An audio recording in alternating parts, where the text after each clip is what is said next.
અવધને આંગણે પ્રભુ શ્રી રામ આવી રહ્યા છે। આખો દેશ આજે રામમય થઈ ગયો છે। ત્યારે પ્રભુ રામના જીવનની કેટલીક જાણી અજાણી વાતોથી આપણે રૂબરૂ કરાવીશું। બ્રહ્મર્ષિ મહંત 1008 સત્યાનંદજી મહારાજ, આવો સાંભળીએ તેમના મુખે श्री राम की बात। राम जैसा पुत्र कोई नहीं, दुनिया में पुत्र हुए, लेकिन राम कभी विवाद में तर्क में नहीं पड़े कि मेरे पिता गलत थे या माता गलत थी, कौन कैसा था। लेकिन माता पिता के जो आज्ञाकारी पुत्र थे वो राम ही थे। राम जैसा पुत्र नहीं। जैसे ही आदेश माता पिता का आया, राज्याभिषेक हो रहा था, सप्त नदियों का जल मंगाया गया, 7 समुद्रों का जल मंगाया गया, गौशाला की धूली, नागशाला की धूली, हस्तिशाला की धूली, सारी धूलियाँ लाकर उनका जब राज्याभिषेक हो रहा था और 88,000 ऋषि मुनियों को बुलाकर जब राज्याभिषेक हो रहा था, और उस वक्त ऐन वक्त पर महल से संदेश आता है कि राम को 14 साल का वनवास दिया जा रहा है।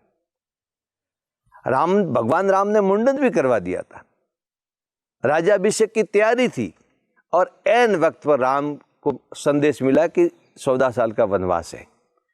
तो जब वनवास मिला तो राम के चेहरे पे कोई फर्क नहीं पड़ा। आज हमें कुछ मिलने वाला होता है तो हमारा चेहरा अलग होता है, हमसे कुछ खो जाता है तो हमारा चेहरा अलग होता है, लेकिन राम का ऐसा नहीं है। राम का जो मुझे विशेष गुण लगता है, वो कैसी भी परिस्थिति में वो समान रूप में एक रूप में बैठते हैं, एक रूप में रहते हैं। और फिर 14 साल का वनवास मिला।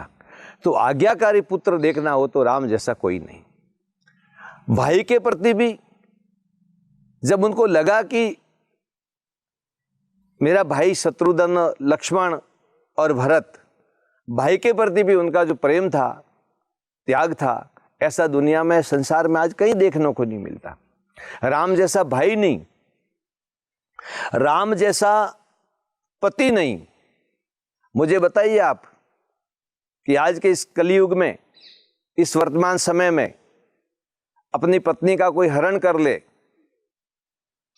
तो 30 किलोमीटर रामेश्वरम के किनारे से लगभग श्रीलंका पड़ता है, 30 किलोमीटर समंदर के अंदर। कोई आज तक समुद्र में पुल बना के अपने पत्नी को कोई लेके आया, ऐसा आपको कहीं उदाहरण नहीं मिलेगा पूरे देश में। ऐसा पति कोई नहीं। अपनी जान की बाजी लगा दी और अपनी पत्नी को वापस लेके आई। तो पत्नीव्रता भगवान श्री राम थे। ये तो लोगों की बुद्धि होती है, अपनी अपनी समझ होती है कि राम के चरित्र पे उंगली उठाते हैं, सीता के चरित्र पे उंगली उठाते हैं। लेकिन भगवान राम ने कहा ना कि राम जरोखे बैठ के सबका मुजरा लेत, जिसकी जैसी चाकरी वैसा प्रभु फल देत। भगवान वैसा फल देते हैं जिनकी जैसी सेवा है। राम को आप किस दृष्टि से देखते हैं, उस पर निर्भर करता है कि आप राम को कितना समझ पाएंगे। राम जैसा भाई नहीं, राम जैसा पुत्र नहीं, राम जैसा पति नहीं, राम जैसा मित्र नहीं। जब राम को जरूरत पड़ी सुग्रीव की और सुग्रीव मिले राम से, तो उस वक्त बाली सुग्रीव की पत्नी को अपने घर में रखे हुए था, अपनी पत्नी बना के रखा था उसने। और बाली को वरदान था कि जो उसके सामने लड़ने के लिए आएगा तो उसकी आधी शक्ति बाली के अंदर आ जाएगी।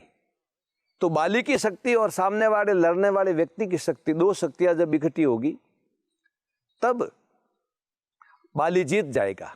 तो बाली को वरदान था। तो जब भगवान राम पहुंचते हैं सुग्रीव के पास में, सुग्रीव से मिलन होता है, हनुमान जी मिलन करवाते हैं सुग्रीव से।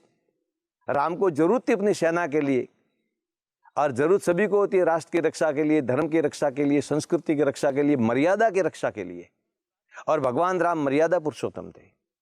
तो जब मर्यादा पुरुषोत्तम श्री राम ने देखा कि अपनी भाभी को, जो छोटे भाई की जो पत्नी होती है वो बहन होती है, और उस बहन को अपने पत्नी बनाए हुए हैं, बाली ने पत्नी बना लिया था सुग्रीव की पत्नी को और अपने घर में रखा।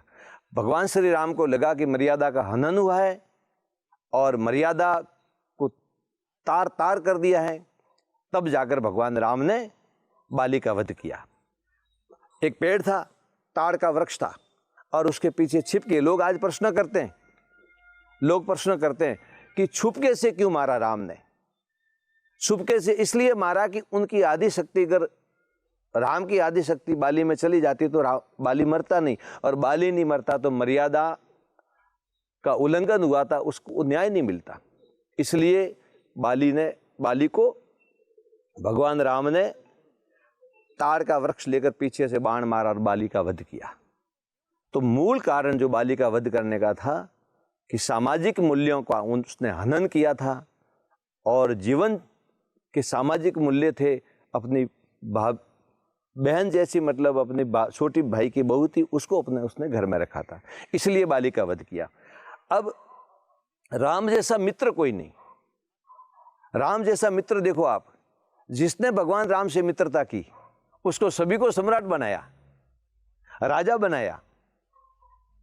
राम से मित्रता की सुग्रीव ने, तो आप रामायण में देखते हैं सुग्रीव को राजा बनाया भगवान ने।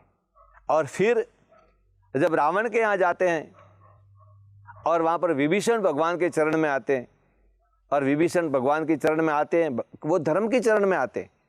विभीषण को लगता है कि अब मेरा भाई रावण पापी है, अत्याचारी है, किसी की पत्नी का उसने हनन किया है और उसको उठाकर ले आए, तो वो परिस्थिति को समझ जाते हैं। और फिर विभीषण भगवान के चरण में आ जाता है, राम के चरण में, और राम उनको भी राजा बना देते हैं, लंका का राज बना देते हैं। जब रावण का हनन करने के बाद में भगवान को वह धन नहीं चाहिए, भगवान को वह राज्य नहीं चाहिए, भगवान को न्याय चाहिए, सत्य चाहिए, और भगवान के साथ में मित्रता की, तो उनको भी, विभीषण को भी लंका का राजा बना दिया। रामायण में देखोगे त्याग ही त्याग है, एक दूसरे के प्रति त्याग ही त्याग है। भरत जी को देखो, जब भरत जी जाते हैं वहां पर भरत जी को पता चलता है कि भगवान राम को वनवास मिला है। भरत जी उनसे मिलने के लिए जाते हैं, और जब भरत जी मिलने के लिए जाते हैं तब राम से मिलते हैं कि भैया आपने ये क्या कर दिया, आपका हक था, आपका अधिकार था, और मुझे आप अकेले छोड़ के जा रहे हो। तो भगवान ने कहा कि मैं वापस लौटूंगा, तू चिंता मत कर, मैं राज्य तुझे दे रहा हूं। तो भरत जी ने कहा कि राज्य मैं नहीं लूंगा प्रभु, राज्य आपका है, और आपकी जो पादुकाएं हैं वो मैं राज्य को राजगद्दी पर बिठाकर उसको राजा मानकर मैं शासन चलाऊंगा। और भगवान राम की पादुकाओं को सिंहासन पे रख के, राज सिंहासन पे रख के, भगवान राम का ही प्रतिनिधि बैठा है कोई, ऐसा समझ के वो शासन चलाते हैं। और भरत जी कहते हैं कि आप नहीं आओगे 14 वर्ष में तो मैं दूसरे दिन प्राण त्याग दूंगा। तो भगवान राम 14 वर्षों के बाद में दीपावली के दिन अयोध्या आते हैं। सारा अयोध्या दीपावली मनाता है। आज भी देखिए अयोध्या के अंदर दीपावली मनाई जा रही है। किस बात की दीपावली मनाई जा रही है? ये दीपावली है भगवान राम के आने की खुशी में। कबीर साहब ने कहा ना, चदरिया झीनी रे झीनी, राम नाम रस भीनी, चदरिया झीनी रे झीनी। ये कबीर साहब का भजन है। कबीर जैसे ज्ञानी पुरुषों ने भगवान राम को अपने में उतारा, और आत्मा जो भीतर है वो राम नाम के रस से भीनी हुई है। और वही राम परमात्मा का जो अंशावतार है, वैश्वतीय ब्रह्मांड में पूरा कॉस्मिक एनर्जी है, वही ईश्वर है, वही परमात्मा है। लेकिन भगवान राम अंशावतार है। अंशावतार का मतलब ये होता है कि जैसे बड़ी चीज को एक नैनो, जैसे नैनो होता है ना, नैनो कोई चीज नैनो हो गई, वैसे भगवान राम का जो ये ब्रह्मांड की कॉस्मिक एनर्जी है वो भगवान राम में समा गई। और भगवान राम ने ऐसा जीवन चरित्र जिया।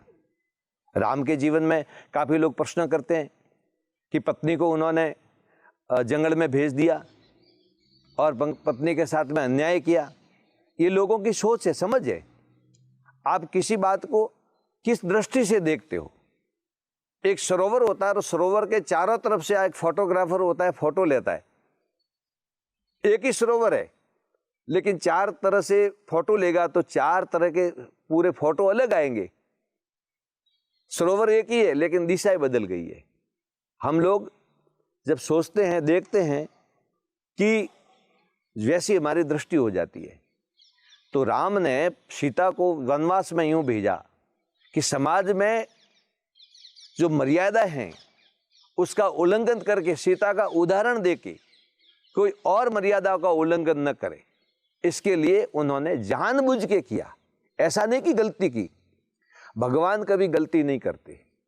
अगर गलती करते हैं तो वो भगवान किस बात के, और मनुष्य जानबूझ के कभी गलती नहीं करता, मनुष्य से गलती होती है। राम के जीवन में मैं आपको दो बातें मुख्य जो मुझे पसंद है मैं कहना चाहता हूं।